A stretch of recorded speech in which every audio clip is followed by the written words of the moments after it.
Welcome to Inside News. This is Shekina. Let's get into the latest updates. During the ongoing Parliament budget session, Union Minister and BJP leader Prahlad Joshi responded to the concerns raised by the WACC amendment bill. He explained that consultations had recently taken place on the bill and emphasized that opposition parties should not view every proposal as something to oppose. Joshi reassured that the bill was designed with the welfare of all communities in mind, aiming to introduce reforms that would benefit everyone. He further clarified that the proposed amendments would not lead to the seizure of any property, including temples or mosques, describing the legislation as a reform intended for a positive change. तो इतना consultation हुआ है और opposition के लिए opposition means opposition ही करना ऐसा नहीं है ना। इसमें तो बहुत ही सभी वर्गों को, सभी लोगों को, सभी धर्म के जो अनुसरण करते सभी लोगों को हित कैसे हो जाए ऐसे सोच के इसमें बहुत ही रिफॉर्म है। तो कुछ इसमें किसी का भी प्रॉपर्टी या किसी का भी मंदिर मस्जिद कोई हड़प नहीं रहे। ये तो it is a reform and that reform के लिए ऑलवेज कांग्रेस और कांग्रेस का इकोसिस्टम का पार्टी जो है विरोधी। तो इतना कंसल्टेशन हुआ है और अपोजिशन के लिए अपोजिशन मीन्स अपोजिशन ही करना ऐसा नहीं है ना। इसमें तो बहुत ही सभी वर्गों को, सभी लोगों को, सभी धर्म के जो अनुसरण करते सभी लोगों को हित कैसे हो जाए ऐसे सोच के इसमें बहुत ही रिफॉर्म है। तो कुछ इसमें किसी का भी प्रॉपर्टी या किसी का भी मंदिर मस्जिद कोई हड़प नहीं रहे। At a press conference, Delhi Minister Ashish Zood addressed the ongoing power outages in the city. He explained that the outages were being conducted deliberately to enhance the capacity of transformers in preparation for the summer season. Sood accused the Aam Aadmi Party of making baseless claims to pressure the government into halting these outages. He reaffirmed that under the leadership of Chief Minister Rekha Gupta, the government would continue its work despite any criticism or blame directed towards them. The minister also stated that legal action would be taken against those spreading false information about the situation. Transformers की capacity बढ़ाने के लिए declared outages कर रहे हैं। वे लोग इसलिए शोर मचा रहे हैं कि सरकार दबाव में आकर इन आउटेजेस को रोक दे और जनता के लिए जो तैयारी गर्मी की करनी है हम उसे न कर पाए। मगर मुख्यमंत्री श्रीमती रेखा गुप्ता जी के नेतृत्व वाली ये सरकार तमाम आरोपों को अपने ऊपर झेलेगी, तमाम दुष्प्रचारों को झेलेगी, उससे लड़ेगी। मगर केवल 40 दिन पुरानी ये सरकार दोषारोपण न करके दिल्ली की जनता को आने वाली गर्मी में निर्बाध अनइंटरप्टेड पावर सप्लाई देने के लिए काम करती रहेगी। मगर साथ ही साथ हम झूठ फैलाकर फेक अकाउंट्स के माध्यम से, फेक डाटा के माध्यम से, फेक नैरेटिव के माध्यम से झूठ फैलाकर जनता को भरमाकर, डराकर, दंगे कराने के किसी भी प्रयास की हम निंदा करते हैं। कानूनी कार्रवाई करेंगे, चाहे वो कानूनी कार्रवाई कितने भी बड़े नेता हो, चाहे कोई पूर्व मुख्यमंत्री हो, पूर्व मंत्री हो, जो कानून को हाथ में लेगा बीएनएस की धाराओं के तहत उसमें कार्रवाई करने के तरीकों को ढूंढा जाएगा और कार्रवाई जरूर की जाए। ट्रांसफॉर्मर्स की कैपेसिटी बढ़ाने के लिए डिक्लेयर्ड आउटेजेस कर रहे हैं। वे लोग इसलिए शोर मचा रहे हैं कि सरकार दबाव में आकर इन आउटेजेस को रोक दे और जनता के लिए जो तैयारी गर्मी की करनी है हम उसे न कर पाए। मगर मुख्यमंत्री श्रीमती रेखा गुप्ता जी के नेतृत्व वाली ये सरकार तमाम आरोपों को अपने ऊपर झेलेगी, तमाम दुष्प्रचारों को झेलेगी, उससे लड़ेगी। मगर केवल 40 दिन पुरानी ये सरकार दोषारोपण न करके दिल्ली की जनता को आने वाली गर्मी में निर्बाध अनइंटरप्टेड पावर सप्लाई देने के लिए काम करती रहेगी। मगर साथ ही साथ हम झूठ फैलाकर फेक अकाउंट्स के माध्यम से, फेक डाटा के माध्यम से, फेक नैरेटिव के माध्यम से झूठ फैलाकर जनता को भरमाकर, डराकर, दंगे कराने के किसी भी प्रयास की हम निंदा करते हैं। कानूनी कार्रवाई करेंगे, चाहे वो कानूनी कार्रवाई कितने भी बड़े नेता हो, चाहे कोई पूर्व मुख्यमंत्री हो, पूर्व मंत्री हो, जो कानून को हाथ में लेगा बीएनएस की धाराओं के तहत उसमें कार्रवाई करने के तरीकों को ढूंढा जाएगा और कार्रवाई जरूर की जाए। फार्मर्स की कैपेसिटी बढ़ाने के लिए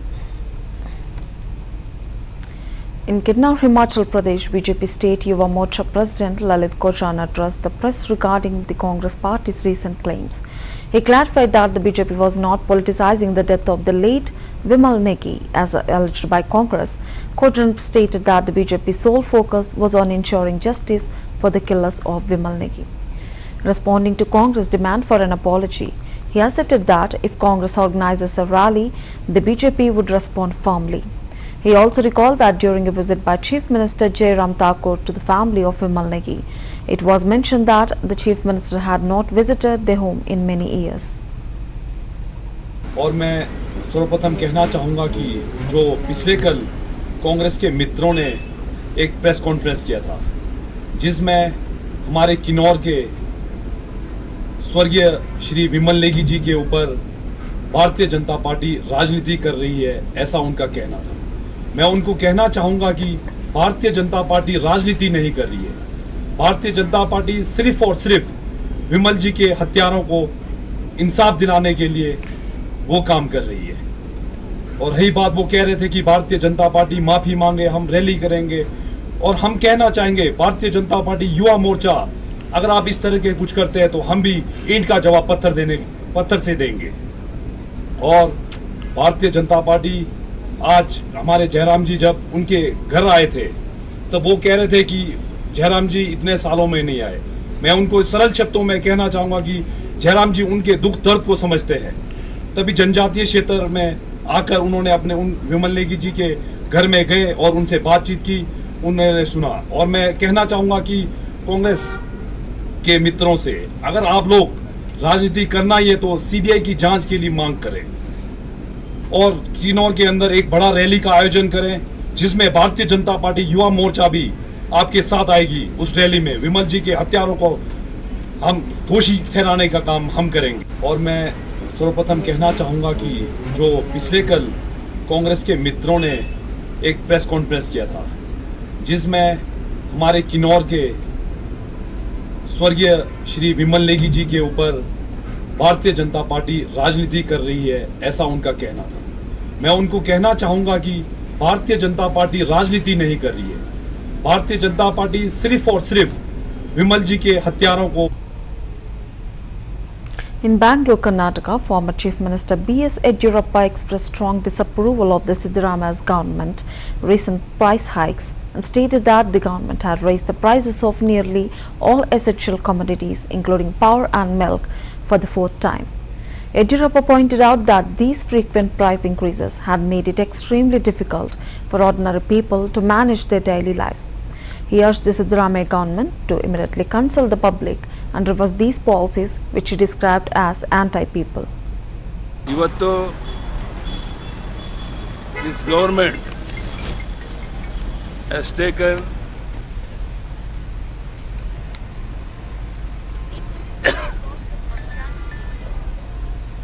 raised almost all the essential commodities, even power also they have raised. Milk rate also fourth time they are rising. Common people is very difficult to lead life. I will demand this Siddaramaiah government immediately try to know the people's opinion and withdraw your all these people's anti programs. If not, tomorrow we are going to start Dharana. It will continue for another 5-6 days. Throughout the state we are going to tour, and also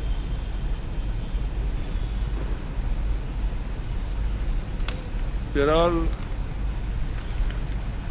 sitting Dharana day and night tomorrow. And I request all our media persons and also others to support this.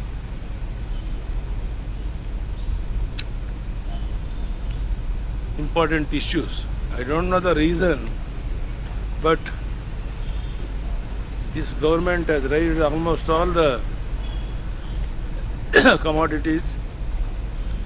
It's very difficult to lead their life. That's why we are sitting dharna day and night tomorrow. Dhanyavad. Ivattu this government has taken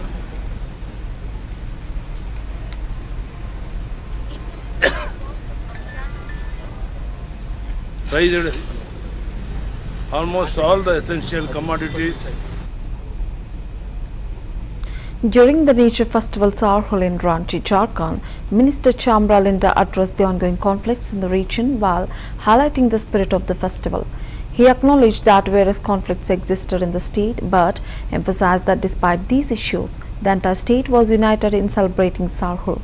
According to Linda, people across Jharkhand were praying for prosperity and peace during this significant cultural and religious festival.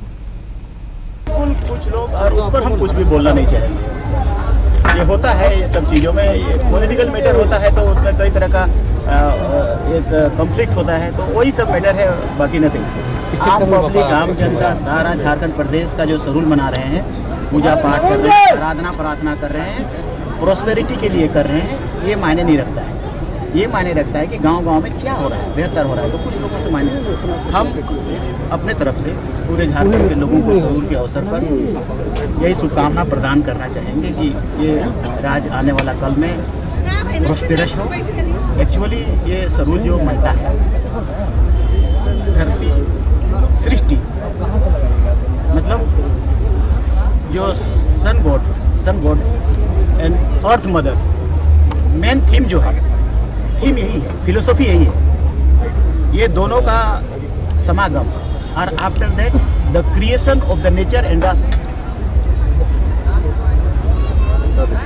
प्रकृति जो हम बोलते हैं, प्रकृति जो बोलते हैं, उसका प्रकृति का उत्पन्न होना,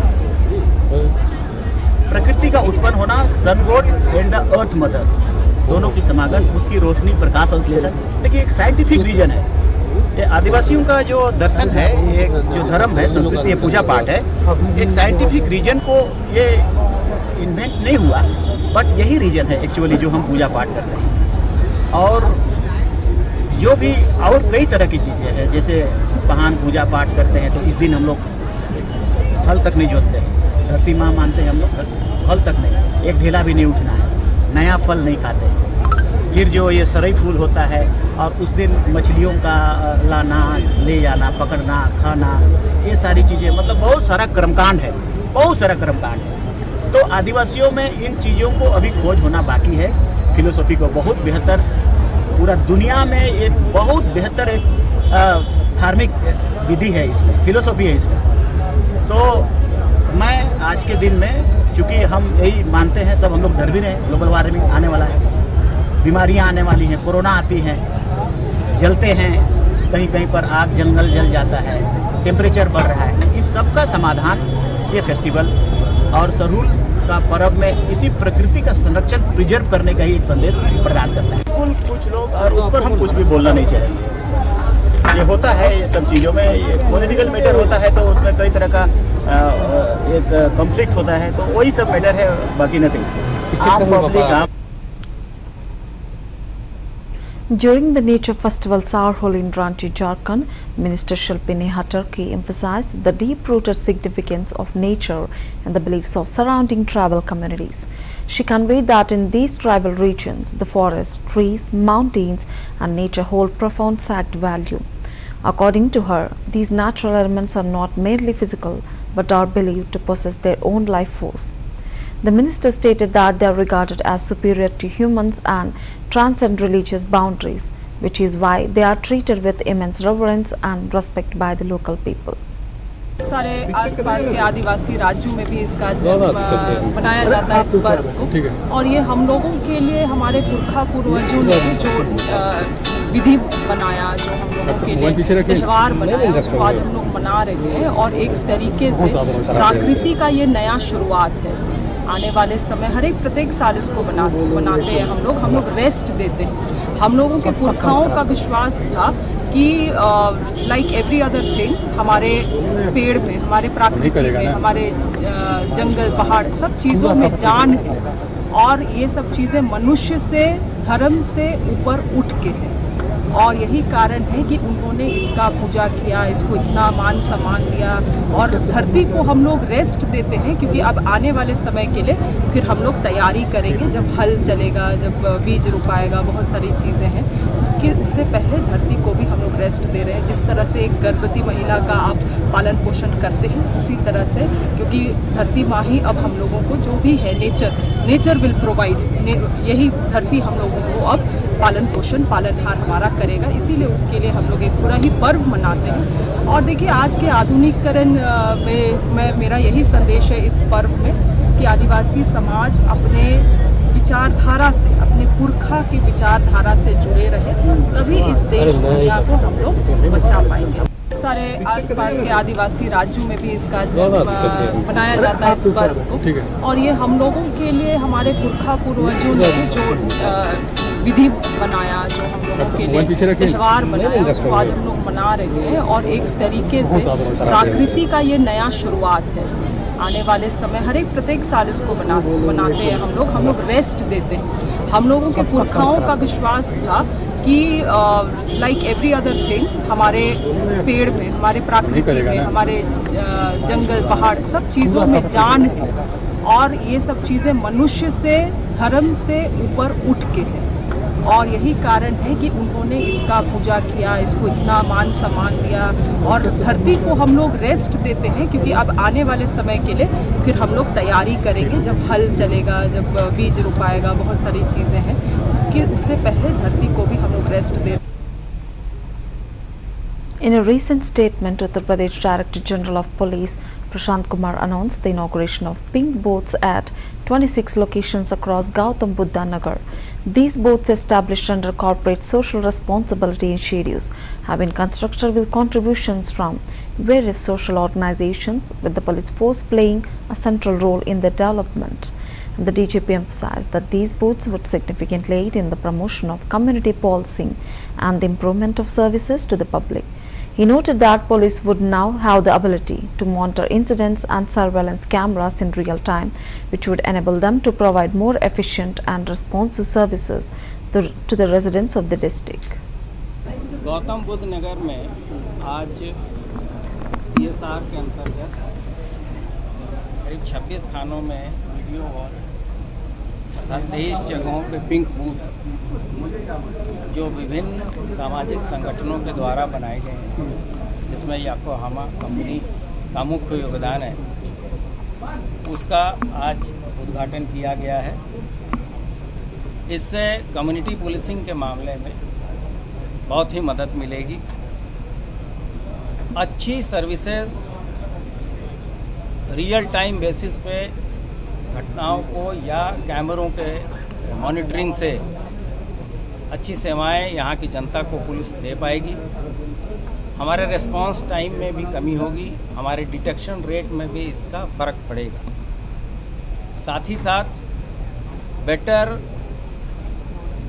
सॉफ्ट स्किल्स, बेटर बिहेवियर के बारे में भी एक निर्णय लिया गया है कि हम अच्छी लोगों को, जिस तरह से कुंभ में लोगों को विशेष ट्रेनिंग दी गई थी, यहाँ के लोगों को भी ट्रेनिंग दी जाएगी, जिससे कि थाने पे आने वाले लोगों को का सेटिस्फैक्शन लेवल और अच्छा हो।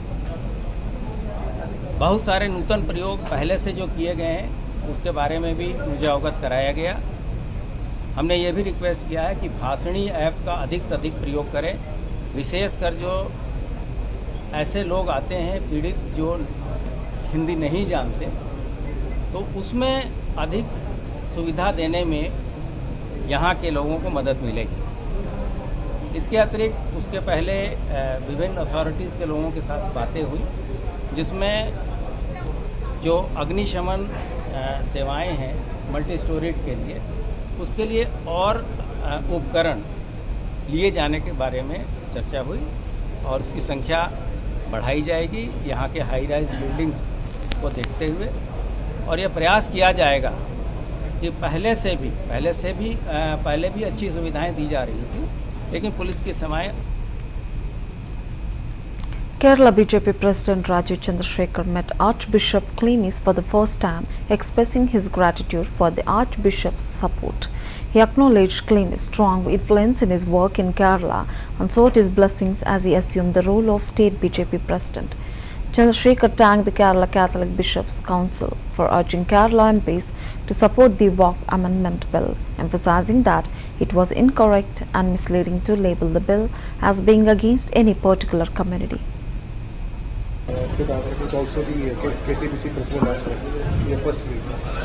No, today is the first time I'm meeting Archbishop Clemis. He's been always a very strong presence in my work in Trivandrum and Kerala, and I came to thank him for his blessings and seek his blessings and support as I take over this responsibility, this very important responsibility, this very proud responsibility of President of Kerala BJP.